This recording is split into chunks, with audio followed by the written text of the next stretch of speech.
साथियों, फलित ज्योतिष ग्रहों के गुण दोष प्रकृति में आज पाठ 59 आप 59वें पाठ पे आ गए हैं और पाठ 59 में आप सभी का स्वागत है। आज हम कर्क लग्न की बात करेंगे।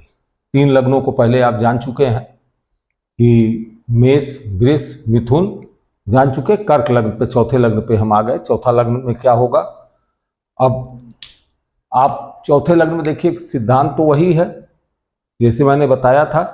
कुछ नए तरीके से और भी समझने का आप प्रयास करें चौथे लग्न को। कब तक आप ये जान गए होंगे कि शुभ और अशुभ और योग कारक और समग्रह, इन सब ग्रहों को हम कैसे जान सकते हैं आसानी से। तो कर्क लग्न की कुंडली की बात जब आएगी तो कर्क लग्न क्या होता है कि चौथा कर्क होता है। कर्क का स्वामी कौन होता है? कर्क लग्न की एक ही राशि होती है, तो इसकी 4 होती है, एक ही राशि होती है, इसे कर्क कहते हैं। और इसका स्वामी होता है, स्वामी इसका कौन होता है? स्वामी इसका चंद्रमा होता है। चंद्रमा के बारे में आप पहले भी जान चुके हैं। चंद्रमा मन का कारक है, रक्त का कारक है। चंद्रमा सबसे तेज चलने गतिमान ग्रह है। और चौथी राशि ये चर राशि होती है, चलायमान राशि है। और वो ये जो है स्त्रीयोचित गुण वाली राशि है। अब शुभ अशुभ की बात आती है तो एक तरीके से अभी पिछले पाठों में आपने समझा कि हम एक सीरियल से समझा रहे थे। आज हमको दूसरे तरीके से भी हम समझाने का प्रयास करेंगे। अभी तक तो हम कर्क का बताते थे, फिर सिंह का, फिर कन्या का, फिर तुला का, फिर वृश्चिक का, फिर धनु का। इस तरह से हम एक एक राशियों का बताते थे। आज आपको हम एक अलग तरीका दे रहे हैं। आप सबसे पहले शुभ ग्रहों को जानने के लिए जान लीजिए कि पहले 3 चीजों को आप पहले जान लें कि कर्क लग्न, ये त्रिकोण जो होगा, तीनों हमेशा जो है शुभ ही होगा।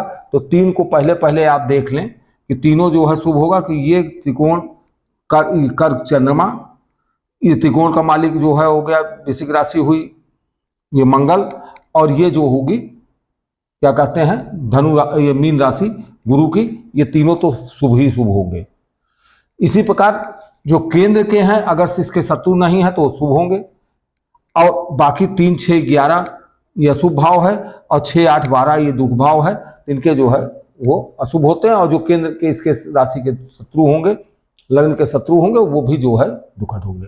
तो अब आते हैं हम कर्क लग्न। तो पहला शुभ प्रभाव क्या देगा? तो कर्क लग्न की बात कर रहे हैं। तो कर्क लग्न में सबसे पहले शुभ ग्रह में आता है चंद्रमा, क्योंकि ये जो है क्या है, चंद्रमा जो है, चंद्रमा लग्न का स्वामी है, केंद्र का स्वामी है। केंद्र शुभ भाव होता है और ये है त्रिकोण का भी स्वामी है। तो त्रिकोण का स्वामी है तो चंद्रमा लग्न कभी भी अशुभ नहीं होता। इसलिए लग्नेश जो है हमेशा जो है ये शुभ होता है और शुभ रहेगा। दूसरा ग्रह जो है इसका क्या है, दूसरी राशि आती है जो मार्केश होगी। ये मारक भाव है दूसरा, और 7वां भाव मारक भाव है, इसे भी समझते चलिए आप। तो दूसरे भाव में मारक होने के कारण यह अशुभ हो जाता है। नैसर्गिक मैत्री में ये सूर्य जो है क्रूर ग्रह होता है, अशुभ ग्रहों की श्रेणी में आता है। लेकिन तत्कालिक मैत्री में जो बात करेंगे तो ये लग्न का मित्र है। सूर्य लग्न का मित्र होने के नाते इसका शत्रु नहीं है, इसके लग्न के साथ शत्रुता नहीं निभाएगा। और दोनों एक दूसरे के मित्र हैं। चंद्रमा सूर्य से मित्रता रखता है, सूर्य चंद्रमा से मित्रता रखता है। तो अतः सूर्य भी हमारा किस में आएगा? ये भी शुभ प्रभाव में आएगा। सूर्य भी शुभ प्रभाव देगा इस लग्न वालों के लिए, कर्क लग्न वालों के लिए। अब तीसरा ग्रह आ जाता है आपका, कौन सा है? ये कन्या लग्न है। आप जान लीजिए तीसरा भाव है।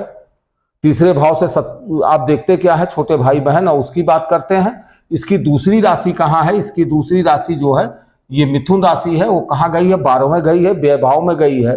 आयु के ये स्वयं के व्यय भाव में है।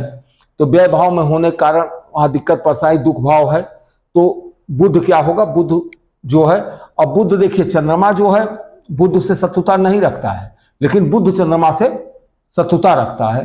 ये बात आप पहले भी पिछले अध्यायों में जान चुके हैं। तो चंद्रमा, तो इसलिए बुध कहाँ आ जाएगा? बुध इसमें जो है कुंडली में अशुभ प्रभाव में आएगा, ये अशुभ है। अब अगली राशि कौन सी आ रही है? अगली राशि ये आ रही है तुला राशि। तो तुला राशि जो है इस लग्न वालों के लिए कैसा प्रभाव देगी? तुला राशि, यहाँ के स्वामी कौन हुए? तुला राशि के स्वामी शुक्र होते हैं। ये केंद्र भाव है, केंद्र का शुभ भाव माना जाता है। नैसर्गिक रूप से शुक्र जो है शुभ प्रभाव देता है, शुभ ग्रह है।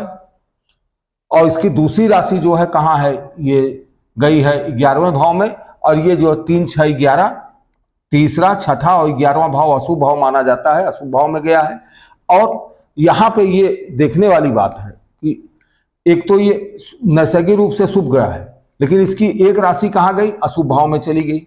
एक केंद्र में हुई तो ये तो शुभ हुई, लेकिन ये जो है चंद्रमा जो है, चंद्रमा शुक्र से समव्यवहार रखता है, लेकिन शुक्र चंद्रमा से जो है समव्यवहार नहीं रखता। शुक्र चंद्रमा से जो है वो जो है शत्रुता रखता है। तो शुक्र चंद्रमा से शत्रुता रखता है, तो इस कारण से जो है, तो लग्न का शत्रु होने के कारण शुक्र भी कहां आ जाएगा, शुक्र भी आ जाएगा अशुभ प्रभाव में आ जाएगा। इस लग्न वालों के लिए शुक्र जो है अशुभ प्रभाव में आएगा। अब बात आती है, हमने बताया कि त्रिकोण की बात आती है। ये त्रिकोण है, 5वां भाव त्रिकोण होता है, पहला भाव, 5वां भाव और 9वां भाव त्रिकोण होता है। तो ये 5वां भाव त्रिकोण है। त्रिकोण की कौन सी राशि बैठी है, इसमें राशि है 8 का मतलब कौन सी हुई, वृश्चिक राशि हुई। और वृश्चिक राशि का स्वामी कौन हुआ, वृश्चिक राशि का स्वामी मंगल होता है।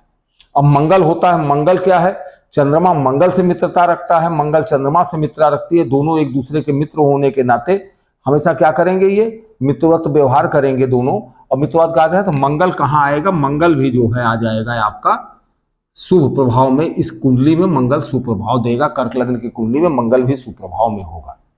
अब अगली राशि आपको कौन सी आती है, 9 गुरु की राशि आती है। तो गुरु की एक राशि जो छठे भाव में शत्रु रोग चिंता संदेह पीड़ा में धनु राशि बैठी है, इसके स्वामी गुरु हैं। और दूसरी राशि इसकी कहाँ गई, दूसरी राशि त्रिकोण में चली गई, तीसरे त्रिकोण में गई। तो तीसरा त्रिकोण में उत्तरोत्तर बली होते हैं, बहुत बली हो गए। तो गुरु क्या हुए, गुरु भी यहाँ पे, और इनके गुरु चंद्रमा का गुरु से मित्रता है, गुरु की चंद्रमा से मित्रता है। तो ऐसी स्थिति में गुरु भी जो है इसमें आ जाएंगे, गुरु भी इसमें शुभ प्रभाव देने वाले होंगे। इस कुंडली में, कर्क लग्न की कुंडली में गुरु भी शुभ प्रभाव देंगे। अब गुरु भी हो गई। अब गुरु के बाद अब शनि की बात आती है। शनि 7वें भाव का स्वामी है और 8वें भाव का स्वामी है। आयु का स्वामी है, आयु को वृद्धि करेगा, आयु की वृद्धि करेगा, क्योंकि आयु का स्वामी है तो जो भी ग्रह जहां का स्वामी होता है वहां की वृद्धि करता है। ये आपको ध्यान में रखने की जरूरत है। अब केंद्र का स्वामी होने के नाते शुभ होता है, भाई शुभता इसमें आई। लेकिन 8वें का स्वामी होने के नाते इसमें अशुभता भी आई। 8वां ये दुख भाव है, दुख भाव में अशुभता भी आई। तो एक शुभ हुआ, एक अशुभ हुआ। उसके बाद लग्न का शत्रु हो गया, चंद्रमा इससे शत्रुता रखता है, शनि चंद्रमा से शत्रुता रखता है। दोनों एक दूसरे के शत्रु होने के नाते क्या होगा कि शत्रुता का भाव दूसरे हुए। तो ये क्या हुआ, ये भी जो है हमारे अशुभ भाव में ही, शनि भी जो है अशुभ भाव में ही आएगा। इस कुंडली में शनि जो है अशुभ प्रभाव ही देगा। अब शनि की बात हो गई। शनि के बाद अब अगला कौन सी चीज आती है, अगली आती है, अब शनि हो गई, मंगल हो गया, गुरु शुक्र, अब लगभग सभी चीज हो गए। अब सम, इसमें सम की कोई बात नहीं होती, सम कोई नहीं होगा। अब योग कारक की बात होती है। योग कारक को आप बड़े आसानी से समझ सकते हैं। हमेशा योग पहला भाव, 5वां भाव और 9वां भाव के जो भी स्वामी हो, आप इसको गिन लीजिए, 1 2 3 4 5, 5वां भाव, ये भाव है, राशि नहीं। 8 लिखा है तो 8वां भाव ना समझिएगा, ये बहुत लोग गलती करते हैं। तो पहला, दूसरा, तीसरा, चौथा, 5वां भाव, फिर छठा, 7वां, 8वां, 9वां भाव। तो ये पहला भाव, 5वां भाव और 9वां भाव ये हमेशा योग कारक होगा। तो पहला भाव में कौन है, पहले भाव में कौन है, चंद्रमा है, तो चंद्रमा इसके योग कारक हुए। 5वें भाव में कौन है, वृश्चिक लग्न है, वृश्चिक राशि है, तो वृश्चिक राशि के स्वामी मंगल है, तो मंगल भी क्या हुए, योग कारक हुए। और तीसरी राशि क्या है, तीसरी राशि ये गुरु की राशि है, मीन राशि गुरु की राशि है, तो गुरु भी क्या है, गुरु भी योग कारक हुए। इस लग्न में 3 ग्रह चंद्र मंगल गुरु तीनों योग कारक होंगे। अब आती है बात पूर्ण योगकारी, पूर्ण योग कारक ग्रह। अब इसमें देखिए केंद्र और त्रिकोण का स्वामी कौन है, आप भी अपने हिसाब से भी देखिए कि त्रिकोण ये है। अब केंद्र का स्वामी की इसकी दूसरी राशि क्या होती है, मेष होती है। तो ये त्रिकोण वृश्चिक राशि, एक राशि ये है और एक राशि ये मेष जो है केंद्र में आ गई। तो एक केंद्र की राशि हो गई, एक त्रिकोण की राशि। तो इस कर्क लग्न की कुंडली में मंगल पूर्ण योगकारी हो जाएगा। अब आपने ये समझा कि कर्क लग्न की कुंडली में क्या है, चंद्रमा, सूर्य, मंगल और गुरु, ये 4 ग्रह जो है शुभ फलदायी होगी। जब भी इनकी महादशा अंतरदशाएं आएंगी तो चंद्रमा, सूर्य या मंगल, गुरु की किसी की भी अंतरदशा या महादशा या पतंतर दशा होंगी तो निश्चित तौर पर ये शुभ फल ही देंगे और शुभ फल देंगे। ये अपने स्थानों का भी फल देंगे।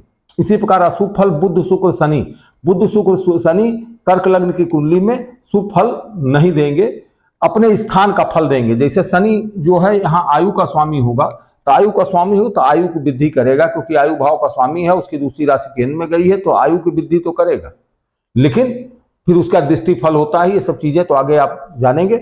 और इसी के बाद योग कारक जो है चंद्रमा, मंगल, गुरु हमेशा योग कारक होंगे, तो ये इनकी दशाएं जब भी आएंगी वो योगकारी होंगी। और पूर्ण योग कारक जो मंगल है, मंगल की दिशा में संपूर्ण प्रकार का पूर्ण योग मिलेगा। आज आपने कर्क लग्न को जाना है, कल जो है हम इसी लग्न में आगे के लग्न की बात करेंगे। तो आगे के लग्न की बात यानी सिंह लग्न की बात होगी और कल सिंह लग्न में फिर मिलेंगे। आज के लिए इतना ही। सभी को नमस्ते।